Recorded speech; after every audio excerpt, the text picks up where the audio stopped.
Even when wars end, trauma will linger. Here's how we should bring healing recently. As I drove home from Walmart on a quiet Sunday morning, I was startled by a rumble above me. I looked up to see a plane flying uncomfortably low in the sky.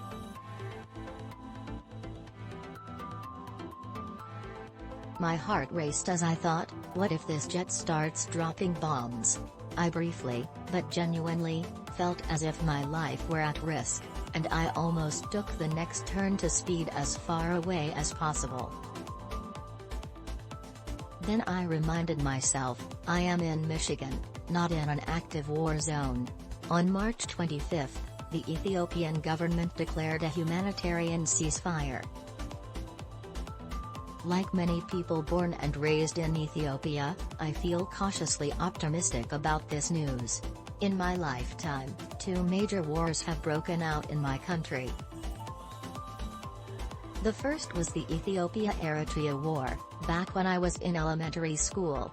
I still remember my parents tuning into the national radio to hear updates from the battlefield.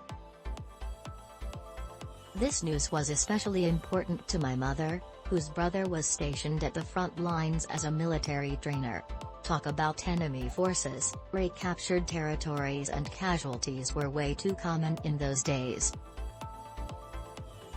I remember asking my mom, what if those jets fly to our school and start bombing our playgrounds? The current war began in November 2020.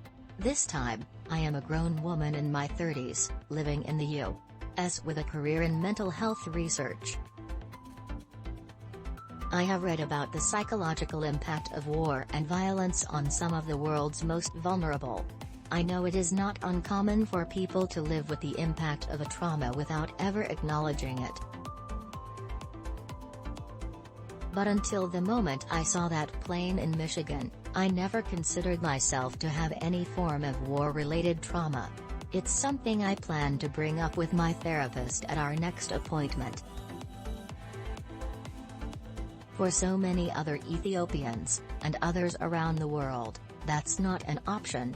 And that's unacceptable. Although a ceasefire may mark an end to fighting, the trauma will undoubtedly linger.